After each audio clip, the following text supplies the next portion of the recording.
ភ័យឧសភាសម្រាប់ខ្ញុំគឺជាថ្ងៃចងចាំផងនិងថ្ងៃឈឺចាប់ផងគឺរបបខ្មែរក្រហមនេះហើយដែលបានធ្វើឲ្យខ្ញុំបាត់បង់ឪពុកម្ដាយនិងបងប្អូនប្រុសស្រី8នាក់ទីបំផុតបន្ទាប់ពីរបបដួលរលំ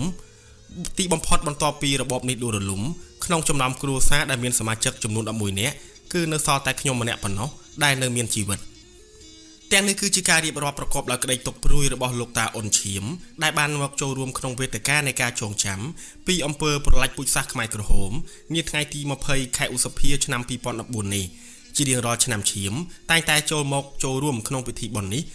ក្នុងពិធីនេះដើម្បីបាំងស្កលឧទ្ទិសកុសលផលបុណ្យទៅឲ្យឪពុកម្ដាយបងប្អូនញាតិមិត្តដែលបានស្លាប់ក្នុងរបបខ្មែរក្រហមទោះបីជាមានវ័យ77ឆ្នាំហើយក៏ដោយតែគាត់មានសុខភាពនិងរាងកាយមាំមួនជាងមនុស្សចាស់មួយចំនួនដែលមានវ័យស្របាលគាត់អង្គុយជជែកគ្នារំលឹកអំពីរឿងរ៉ាវដែលកើតឡើងក្នុងរបបខ្មែរក្រហមក្រោមម្លប់ឈើក្នុងបរិវេណសារមន្ទីរប្រឡាយពូជសាសន៍ជើងឯកឈៀមបានរៀបរាប់ពីបទពិសោធន៍ដែលគាត់ធ្លាប់បានឆ្លងកាត់ក្នុងរបបខ្មែរក្រហមប្រាប់ខ្ញុំទោះបីជាគាត់មានការភ្លេចភ្លាំងខ្លះព្រោះហេតុការណ៍ទាំងនេះបានកន្លងផុតទៅជាង30ឆ្នាំហើយក៏ដោយតែគាត់ព្យាយាមប្រាប់ខ្ញុំដោយយកចិត្តទុកដាក់អូនឈៀមមានស្រុកកំណើតនៅស្រុកពីរាំងខេត្តព្រៃវែងគាត់រស់នៅក្នុងគ្រួសារធំមួយដែលមានសមាជិកទាំងអស់11នាក់គឺឪពុកម្ដាយនិងបងប្អូនប្រុសស្រី9នាក់រាប់ទាំងគាត់ផងឈៀមបានរៀនត្រឹមថ្នាក់ទី7ប៉ុណ្ណោះក្រោយរាប់ប្រហារទម្លាក់សម្ដេចព្រះនរោត្តមសីហនុឈៀមបានចាក់ចែងពីផ្ទះតែម្នាក់ឯងមកធ្វើការនៅភ្នំពេញនិងបានរៀបការនឹងមានកូនម្នាក់នៅពេលនោះគាត់នឹងប្រពន្ធឈ្មោះអែមរស់នៅក្នុងភូមិសាក់សំពើក្នុងខណ្ឌដង្កោបច្ចុប្បន្នគាត់បានមកធ្វើការនៅសាលា ENS រហូតដល់ថ្ងៃដែលខ្មែរក្រហមរំដោះបានទីក្រុងភ្នំពេញនៅថ្ងៃទី17ខែមេសាឆ្នាំ1975ពេលដែលយោធាខ្មែរក្រហមចូលមកដល់ភ្នំពេញឈៀមកំពុងតែធ្វើការនៅសាលាបន្ទាប់មកគាត់បានចេញមកជួបប្រពន្ធកូនគាត់មុនពេលដែលខ្មែរក្រហមជំនះប្រជាជនចេញមិនខុសពីប្រជាជននៅក្នុងទីក្រុងទេឈៀមនិងគ្រួសារត្រូវខ្មែរក្រហមជំនះដោយបង្ខំចេញពីផ្ទះដោយប្រាប់ថាឲ្យចាក់ចេញតែ3ថ្ងៃតែប៉ុណ្ណោះ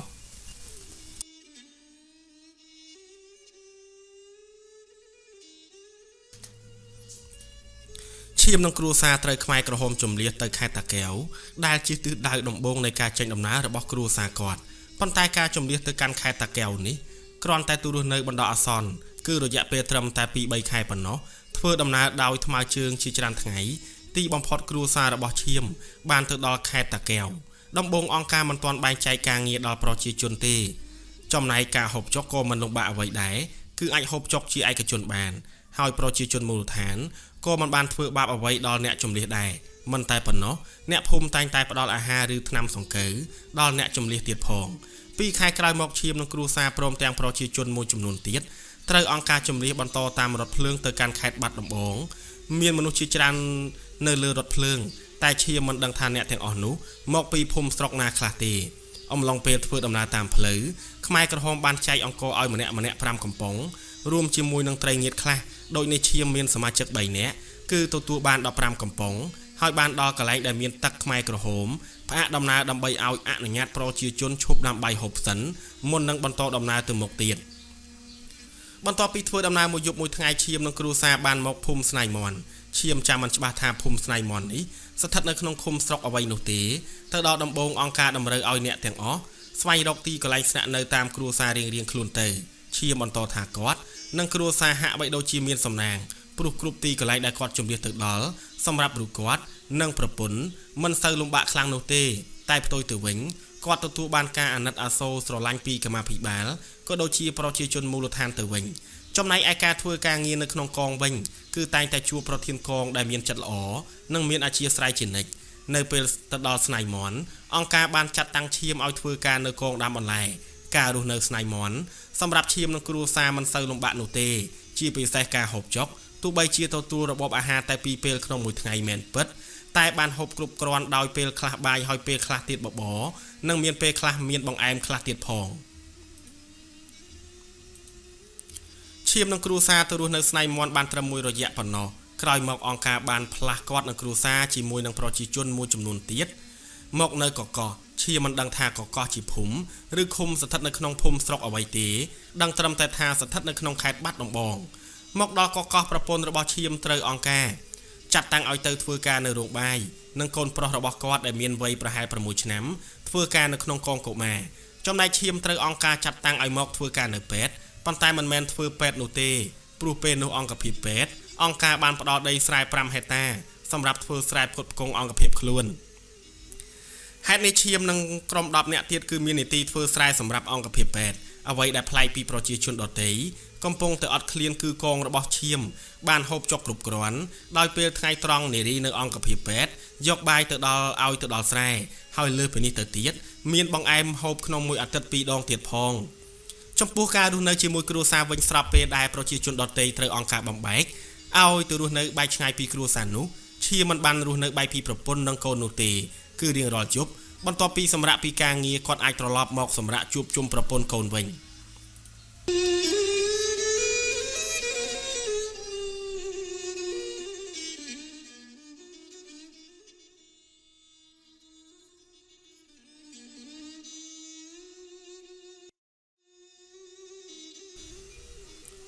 ការរស់នៅកកនេះគ្រួសាររបស់ឈាមនិងប្រជាជនដទៃទៀតហាក់ដូចជាមិនសូវលំបាកប៉ុន្មានទេ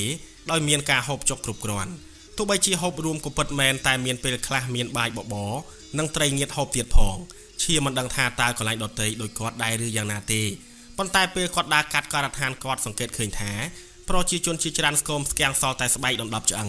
គាត់គិតថាអ្នកទាំងនោះខ្វះខាតនិងហូបមិនគ្រប់គ្រាន់ព្រោះម្នាក់ធ្វើការលើកជើងលើកដៃស្ទើរមិនរួចផងឈាមពិតជាឆ្ងល់ខ្លាំងណាស់ថាហេតុអ្វីកន្លែងខ្លះមានហូបគ្រប់គ្រាន់ហើយកន្លែងខ្លះបែរជាគ្មានហូបទៅវិញជាក់ស្ដែងដូចជាកន្លែងគាត់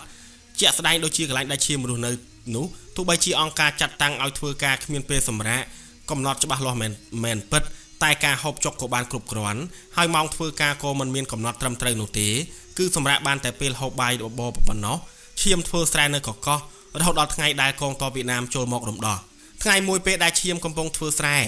ស្រាប់តែឃើញយន្តហោះពីលើតែគាត់ក៏មិនចាប់ផ្លឹកអ្វីដែរប៉ុន្មានថ្ងៃបន្ទាប់មកទៀតឈាមក៏ឃើញយោធាខ្មែរក្រហមជាច្រើនឡានជិះកាត់តាមកកោះតែគាត់មិនដឹងថាតើយោធាទាំងនោះទៅណានោះទេមិនយូរប៉ុន្មានកងទ័ពវៀតណាមបានវាយមកដល់កកោះកម្មាភិបាលខ្មែរក្រហមបាននាំគ្នារត់គេចអស់ប្រជាជនទាំងអស់ក៏បាននាំគ្នារត់ត្រឡប់ក្រោយវិញពេលដែលកំពុងតែជ្រួលច្បល់ឈាមបានបាយពីប្រពន្ធនិងកូនតែជាសំណាងគាត់បានមកជួបប្រពន្ធកូនវិញនៅមោងរិស័យបន្ទាប់ពីបានជួបជុំគ្នាវិញឈាមនិងប្រពន្ធបាននាំគ្នាបន្តដំណើរមកភ្នំពេញ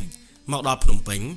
គាត់និងគ្រួសារបានមកស្នាក់នៅសាលា ENS អតីតកន្លែងដែលគាត់ធ្លាប់ធ្វើការពីមុនបន្ទាប់ពីរស់នៅទីនោះបាន2ខែឈាមបានសម្រេចចិត្តមករស់នៅផ្ទះចាស់របស់ខ្លួនវិញនៅភូមិសាក់សំពៅនិងបន្តរស់នៅរហូតដល់បច្ចុប្បន្នមកដល់ភ្នំពេញដំបូងនៅអំឡុងឆ្នាំ1980និង81ឈាមបានធ្វើជាគ្រូបង្រៀននៅសាលាបឋមសិក្សាសាក់សំពៅអំឡុងពេលដែលគាត់បង្រៀនគាត់តែងតែដឹកនាំសិស្សទៅទស្សនានៅជើងឯកនិងទួលស្លែងដើម្បីឲ្យសិស្សទាំងអស់បានដឹងនិងស្គាល់ពីរបបខ្មែរក្រហមដែលទើបតែបញ្ចប់ទៅថ្មីនេះឈាមបានបាយពីគ្រួសារទាំងអស់ចាប់តាំងពីថ្ងៃដែលគាត់ចាក់ចេញមកធ្វើការនៅភ្នំពេញម្លេះហើយថ្ងៃនោះក៏ជាថ្ងៃចុងក្រោយរបស់គាត់ដែលបានឃើញមុខសមាជិកគ្រួសារទាំងអស់ដែរបន្ទាប់ពីគ្រូបង្រៀនបានជាង1ឆ្នាំបន្ទាប់ពីធ្វើគ្រូបង្រៀនបានជាង1ឆ្នាំគាត់បានផ្លាស់មកធ្វើការនៅក្រសួងកសិកម្មរហូតដល់ថ្ងៃចូលបដិវត្តន៍បច្ចុប្បន្នឈាមរស់នៅភូមិសាក់សំពៅខណ្ឌដង្កោរាជធានីភ្នំពេញជាមួយប្រពន្ធនិងកូនប្រុសស្រី4នាក់ទោះបីជារបបខ្មែរក្រហមក៏ឡងផុតទៅជាង30ឆ្នាំហើយក៏ដោយតែសម្រាប់ឈាមហាក់ដូចជានៅថ្មីហើយក៏មិនអាចយកអ្វីមកសងគាត់វិញបាននៅភាពឈឺចាប់ចំពោះការបាត់បង់ឪពុកម្ដាយនិងប្អូនប្រុសប្អូននិងទាំងប្រុសបងប្អូនទាំងប្រុសទាំងស្រី8នាក់របស់គាត់បានដែរ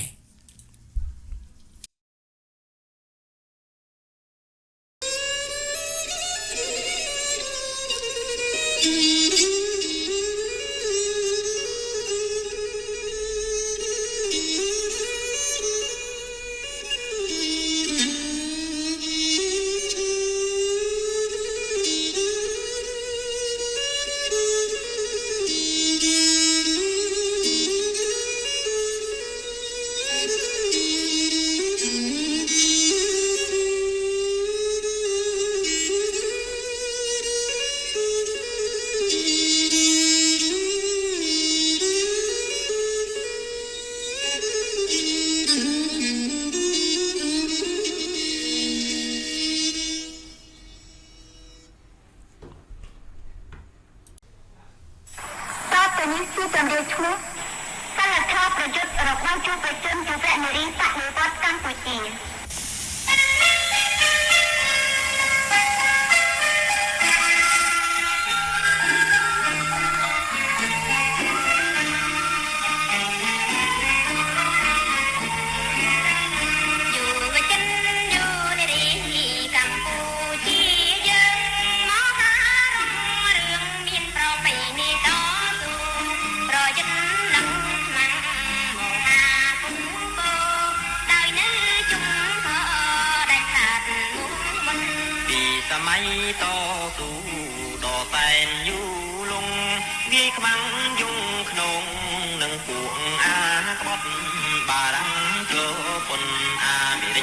ឡងចាក់ពាត់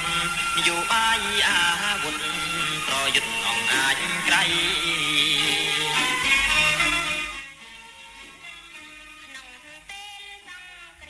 ចករួនហៅសារភេទប្រុសរស់នៅខេត្តព្រៃវែងត្រូវបានចាត់តាំងឲ្យទៅធ្វើការនៅរោងពុម្ពក28របស់កម្ពុជាប្រជាធិបតេយ្យសារបានរៀបរាប់ពីដំណើរជីវិតមុនចូលមកធ្វើការនៅរោងពុម្ពក28នេះសារជប់រៀនត្រឹមថ្នាក់ទី9ដោយសារតែឪពុកម្ដាយជាកសិករហើយគ្រួសារមានការលំបាកខ្វះខាតក្នុងការផ្គត់ផ្គង់ជីវភាពដែលមានកូនក្នុងបន្ទុកចំនួន7នាក់បន្ទាប់ពីរដ្ឋប្រហារទម្លាក់សម្ដេចព្រះនរោត្តមសីហនុដែលដឹកនាំដោយសេនាប្រមុខលន់នល់នៅថ្ងៃទី18ខែមិនិនាឆ្នាំ1970ភ្លើងកំហឹងបានផ្ទុះឡើងដោយសារបង្កើតជាចលនាបះបោរនៅតាមភូមិឃុំនានាសារបានឃើញពីព្រឹត្តិការណ៍នោះដោយផ្ទាល់ភ្នែកសារនិយាយថាពេលនោះមានជនកុម្មុយនីស2នាក់បងប្អូនគឺឈ្មោះអ៊ុំដិតនិងអ៊ុំដោះដែលជាដែរអ្នកទាំងពីរជាអ្នកភូមិរបស់គាត់ដែរដិតនិងដោះបានមកបំផុសបំផុលអ្នកភូមិឲ្យបះបោរប្រឆាំងនឹងរបបលន់នល់ហើយឲ្យអ្នកភូមិរត់ចូលព្រៃម៉ាគីដើម្បីធ្វើការតស៊ូ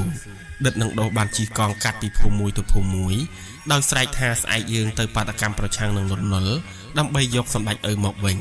ក្នុងពេលធ្វើការបះបោរនោះដែរសារបាននិយាយថាមានក្បួនដង្ហែរបស់អ្នកភូមិផ្សេងទៀតបានស្រែកថាជ័យយោសម្ដេចឪនរណាមិនទៅសម្លាប់ចោលដោយសារខ្លាចផងនិងដោយសារស្មារតីចង់បានសម្ដេចឪមកវិញផង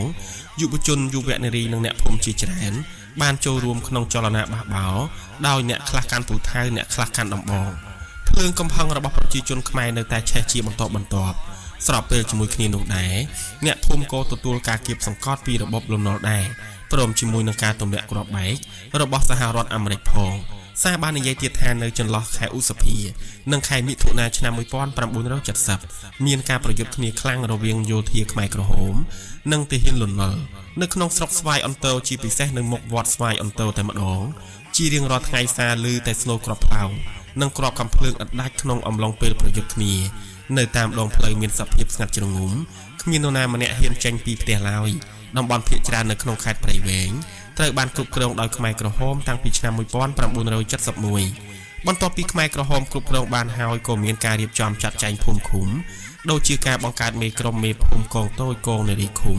និងកងឆ្លបដោយមានការសហការជួយជ្រោមជ្រែងពីកងទ័ពវៀតណាមសារស្ថិតនៅក្នុងវ័យ19ឆ្នាំត្រូវបានជ្រើសរើសឲ្យធ្វើជាឆ្លបឃុំក្នុងឆ្នាំ1972ក្រោមការគ្រប់គ្រងរបស់ប៊ុនលុនជាមេឃុំសារបាននិយាយថាគាត់មិនចង់ចូលរួមធ្វើកងឆ្លបឃុំទេប៉ុន្តែមិនអាចកិច្ចផុតពីការជ្រើសរើសរបស់មេឃុំបានទេព្រោះឃុំត្រូវការកងកម្លាំងយុវជននិងយុវនារីដែលជាកម្លាំងស្នូលក្នុងការបម្រើបដិវត្តដើម្បីរំដោះប្រទេសជាតិពីការគ្រប់គ្រងរបស់លន់នល់សារបានរៀបរាប់ពីការងារថាខ្ញុំឃ្លាតឆ្ងាយពីឪពុកម្ដាយសមាជិកកងឆ្លបចំនួន5ទៅ6នាក់ស្ថិតនៅក្រោមការគ្រប់គ្រងរបស់ប្រធានឆ្លបឈ្មោះសុតការងារសំខាន់ជាប្រចាំក្នុងភូមិគឺត្រូវដើរតាមផ្ទះអ្នកភូមិដើម្បីលបស្ដាប់ក្រែងមាននរណាមិនពេញចិត្តនិងបដិវត្តហើយមានគំនិតជំទាស់នឹងភារកិច្ចឬផែនការរបស់បកសារបានបន្តទៀតថាក្រោយមកខ្ញុំត្រូវបានជ្រើសរើសឲ្យធ្វើជាតបយុវជនយុវនារីបដិវត្តកម្ពុជាបញ្ញាបន្តវិញបដិវត្តផ្លៃខ្លាក្រោមមាគ៌ាអង្គការមហាព្រឹទ្ធបានហើយបញ្ញាក៏បានការពារកម្ពុជាប្រជាធិបតេយ្យថ្លៃថ្លាមហាលូនជាប់ហើយ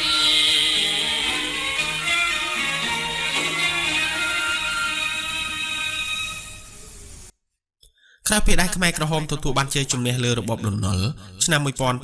1975សារនិងយោធាចំនួន500នាក់ផ្សេងទៀតត្រូវបានបញ្ជូនទៅបណ្ដុះបណ្ដាលពីគោលនយោបាយបដិវត្តនិងមនោគមវិជ្ជារបស់ខ្មែរក្រហម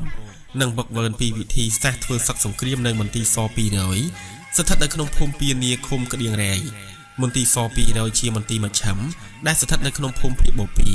និងនៅក្រោមការត្រួតត្រារបស់លេខាភូមិភាគបូព៌ាឈ្មោះសភឹម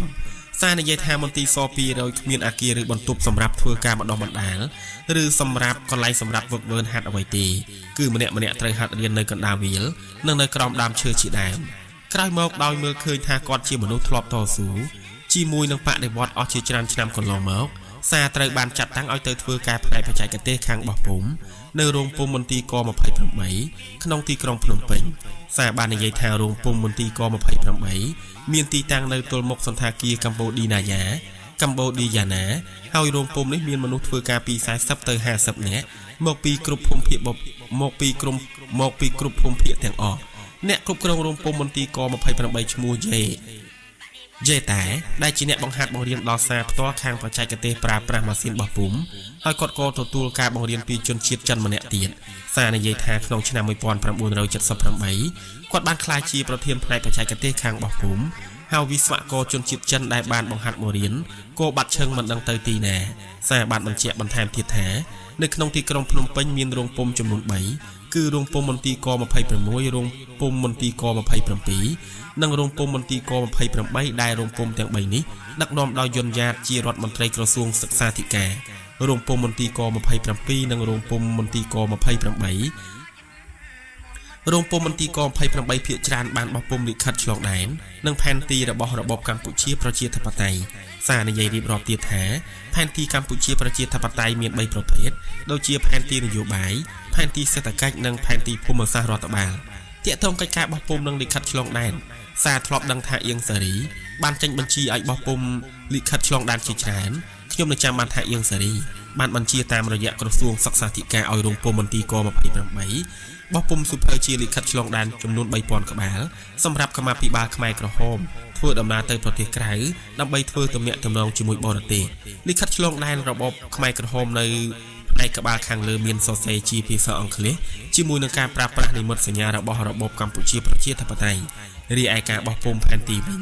សារបាននិយាយថាផែនទីរបបខ្មែរក្រហមយកគំរូតាមផែនទីពីសង្គមចាស់ដោយកែបន្តិចបន្តួចដាក់ជាលេខសម្គាល់ភូមិភាគនិងតំបន់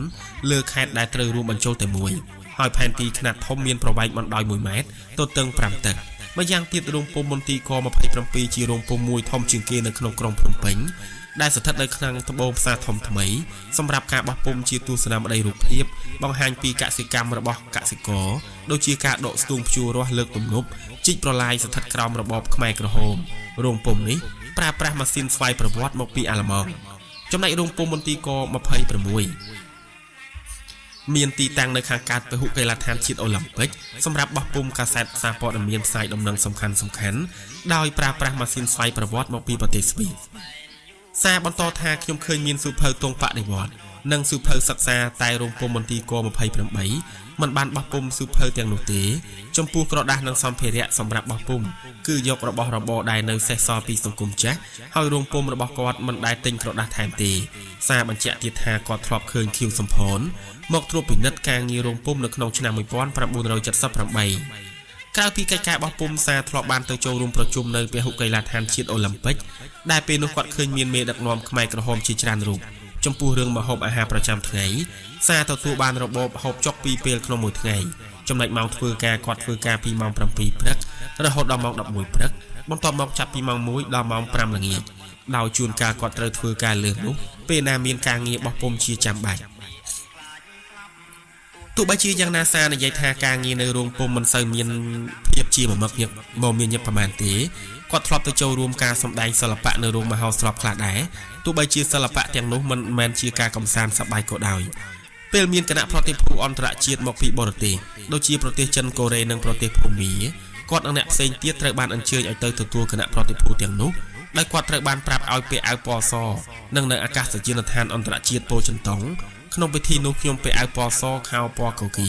ជួនណាស្លៀកខោពណ៌តាប៊ិចនេះគ្រាន់តែជាការសម្ដែងល្ខោនបិទបាំងនៅទង្វើអាក្រក់របស់ខ្មែរក្រហមតែប៉ុណ្ណោះបកកុម្មុយនីសកម្ពុជាបានខ្លែងបន្លំបរទេសថាកម្ពុជាជារបបស្អាតស្អំរុងរឿងមហាអស្ចារ្យមហាលួចផ្លោះពេលសួរថាគាត់មានបងប្អូនស្លាប់ក្នុងរបបខ្មែរក្រហមដែរឬទេសារបាននិយាយថាបងស្រីរបស់គាត់ស្លាប់ដោយសារមិនមានអាហារហូបចុកគ្រប់គ្រាន់ចំណែកបងប្រុសម្នាក់ទៀតបានបាត់ខ្លួនបន្ទាប់ពីចូលធ្វើទ័ពខ្មែរក្រហមរហូតដល់សពថ្ងៃនេះសារមិនដឹងថាបងប្រុសរបស់គាត់ស្លាប់ឬរស់នៅទីណាឆ្លងតាមបទពិសោធន៍ជីវិតផ្ទាល់ខ្លួនរស់នៅក្នុងរបបខ្មែរក្រហមសារបានរៀបរាប់ថារបបខ្មែរក្រហមជារបបព្រៃផ្សៃដែលបានសម្លាប់មនុស្សគ្រាន់តែមានកំហុសបន្តិចបន្តួចនិងជារបបមួយដែលប្រើមនុស្សឲ្យធ្វើការដោយសត្វធាតុសារចង់ឲ្យក្មេងជំនាន់ក្រោយបានរៀនសូត្រពីរបបខ្មែរក្រហមហើយគាត់ក៏ឧស្សាហ៍និយាយប្រាប់កូនរបស់គាត់ពីរឿងរ៉ាវក្នុងរបបខ្មែរក្រហមដែរថ្មីនេះសារបានមកចូលរួមស្ដាប់សវនាការនៅសាលាក្តីខ្មែរក្រហមសារនិយាយថាមេដឹកនាំខ្មែរក្រហមដែលជាអ្នកដឹកនាំប្រទេសត្រូវទទួលការកាត់ទោស ដើម្បីកុំឲ្យមនុស្សចំនួនក្រោយយកតម្រាប់តាមរបបប្រល័យពូជសាសន៍នេះទៀតលេខ151ខែកក្កដាឆ្នាំ2012 យោនារីបដិវត្តថ្លៃថ្លារួមតាមកម្ពុជាប្រជាធិបតេយ្យដាច់ខាត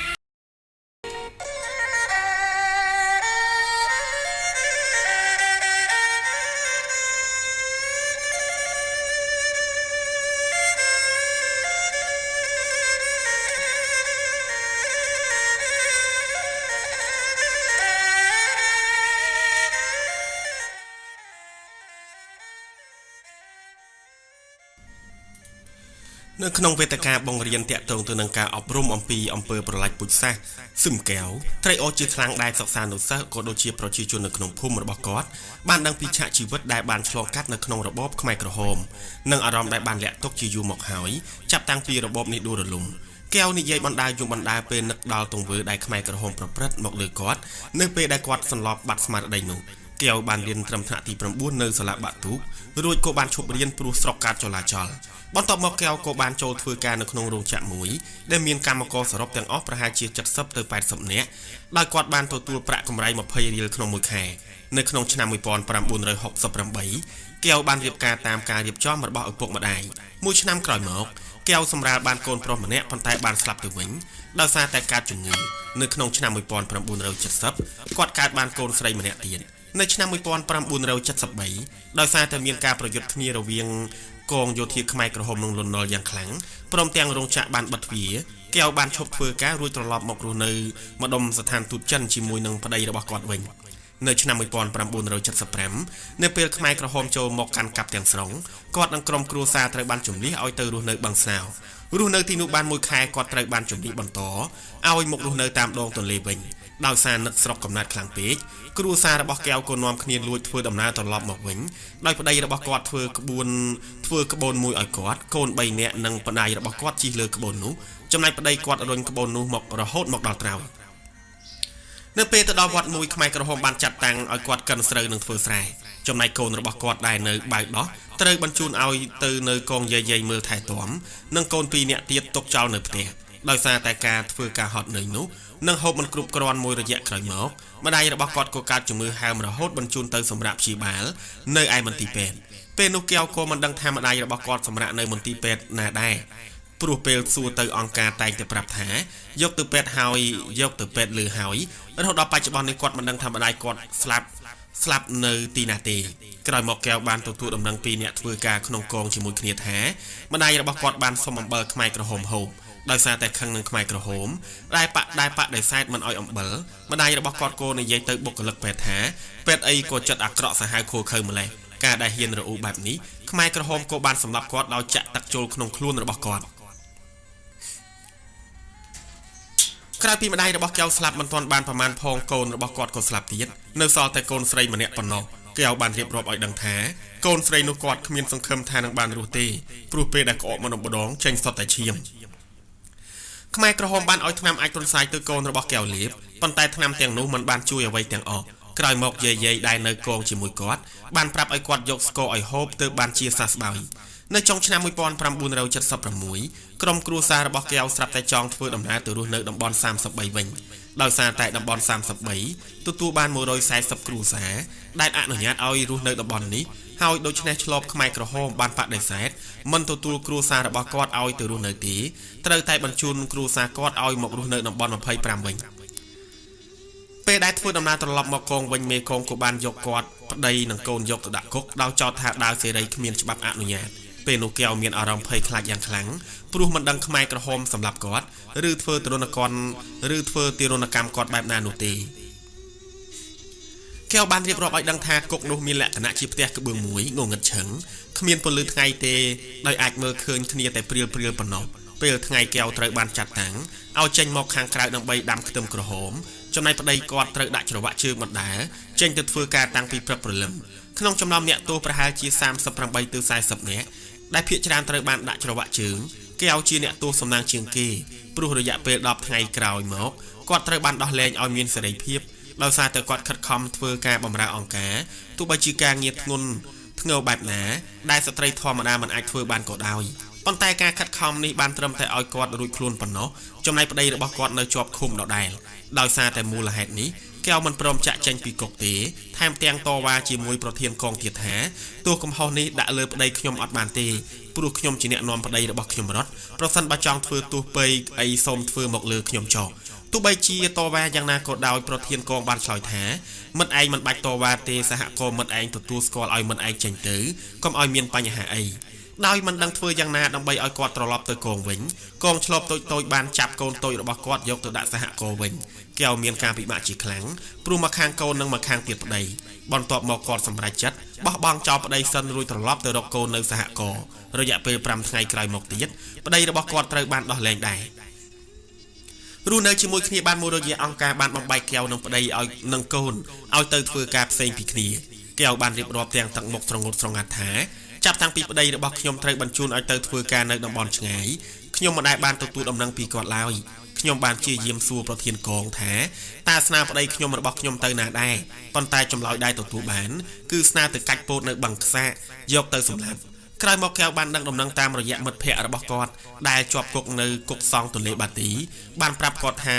គាត់ស្លាប់បាត់ហើយពេលដែលឮហើយកែវពិបាកចិត្តជាខ្លាំងចំណែកឯកូនវិញក៏មិនបាននៅមើលថែដែរដោយពេលកូនរបស់គាត់រត់មកជួបម្ដងគាត់មិនដែលមានអ្វីឲ្យកូនហូបនោះទេរហូតដល់ប្រធានកងស្ដីបន្ទោសឲ្យគាត់ថា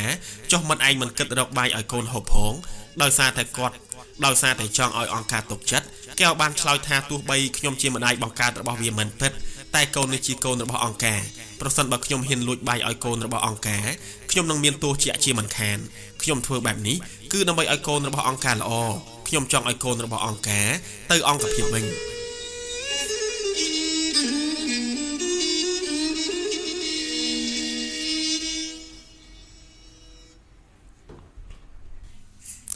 ក្រោយពីប្តីរបស់គាត់ស្លាប់ខ្មែរក្រហមបានបង្ខំឲ្យគាត់រៀបការជាមួយនឹងបរិសុទ្ធដែលគាត់មិនស្គាល់ទាល់តែសោះដោយសារតែកែវហ៊ានបដិសេធនឹងការសម្រេចរបស់អង្គការប្រធានកងបានដាក់ទណ្ឌកម្មគាត់ឲ្យកាប់ដីនិងធ្វើស្រែ3ហិកតាតែម្នាក់ឯងប៉ុន្តែកែវមិនត្រឹមតែមិនប្រឆាំងទេថែមទាំងបដិញ្ញាចំពោះអង្គការថាយើងអ្នកធ្វើការបម្រើអង្គការកុំថា3ហិកតា10ហិកតាក៏បានដែរឲ្យតែអង្គការយល់ព្រមដោយសារតែការពិបាកចិត្តនឹងការធ្វើការងារអស់កម្លាំងពេកកែវក៏បានធ្លាក់ខ្លួនឈឺរហូតដល់សន្លប់នៅកន្លែងធ្វើការពេលនោះអង្គការមិនជឿថាគាត់សន្លប់នោះទេបែរជាគិតថាគាត់ឈឺពុតទៅវិញហើយក៏បានយកលាមកមកញាត់មាត់របស់គាត់រួចចោទថាគាត់មានជំងឺសតិអារម្មណ៍ដោយសារតែគាត់ពិតជាឈឺមែនអង្គការបានរកថ្នាំមកចាក់ឲ្យគាត់រហូតដល់គាត់ដឹងខ្លួនវិញកែវពិតជាមានអារម្មណ៍សោកស្ដាយយ៉ាងខ្លាំងមិនគួរខ្មែរក្រហមធ្វើបែបនេះចំពោះគាត់ទេព្រោះគាត់ខិតខំបម្រើអង្គការយ៉ាងអស់ពីកម្លាំងកាយចិត្តប៉ុន្តែបែរជាទទួលបាននូវការប្រព្រឹត្តបែបនេះទៅវិញកែវមិនដែលសប្បាយចិត្តទេព្រោះពីមួយថ្ងៃទៅមួយថ្ងៃឃើញតែបាត់បង់សមាជិកពីកងបើមិនអញ្ចឹងយកទៅសម្លាប់តែម្ដងដោយគាត់បានឃើញខ្មែរក្រហមសម្លាប់នារីម្នាក់នៅពេលដែលគាត់ទៅកាប់រណ្ដាជែកនារីនោះគឺជាអ្នកចិញ្ចឹមមាន់ហើយគាត់ត្រូវបានអង្គការនារីនោះគឺជាអ្នកចិញ្ចឹមមាន់ហើយគាត់ត្រូវបានអង្គការយកទៅសម្លាប់ចោលដោយសារតែបានលួចកាប់មាន់លើសពី1ដែលអង្គការអនុញ្ញាតឲ្យក្រោយពេលដែលនារីនោះស្លាប់កូនតូចរបស់គាត់ក៏ត្រូវយកទៅសម្លាប់ដែរចំណែកអ៊ំស្រីម្នាក់ទៀតឈ្មោះស៊ុំក៏ត្រូវអង្គការយកទៅសម្លាប់ដែរដោយសារតែគាត់ខ្ជិលធ្វើការក្រោយពីរបបខ្មែរក្រហមដួលរលំទៅកែវរែកអីវ៉ាន់ផងនឹងដឹកដៃកូនម្នាក់មកជាមួយការធ្វើដំណើរនេះគឺពោពេញទៅដោយភាពមិនសប្បាយចិត្តផងនិងអារម្មណ៍ការទុក្ខផងព្រោះនឹកឃើញដល់ម្ដាយប្តីនិងកូនដែលធ្វើដំណើរទៅមានគ្នាច្រើនអ្នកពេលត្រឡប់មកវិញមានតែ2នាក់ប៉ុណ្ណោះបទពិសោធន៍ដែលកែវធ្លាប់បានឆ្លងកាត់ធ្វើឲ្យគាត់ចងចាំជានិច្ចហើយតែងតែយករឿងរ៉ាវនេះប្រាប់កូនចៅរបស់គាត់ឲ្យដឹងព្រោះវាជាផ្នែកមួយដែលអាចអប់រំកូនរបស់គាត់ឬក្មេងចំនួនក្រោយឲ្យដឹងពីរបបនេះហើយនាំគ្នាសិក្សានិងទប់ស្កាត់មិនឲ្យកើតមានរបបប្រល័យពូជសាសន៍ម្ដងទៀតតាមរយៈការរៀនអត់ឱននិងអធ្យាស្រ័យគ្នាទៅវិញទៅមកឆ្ពោះទៅរកការកសាងសង្គមដ៏ល្អមួយ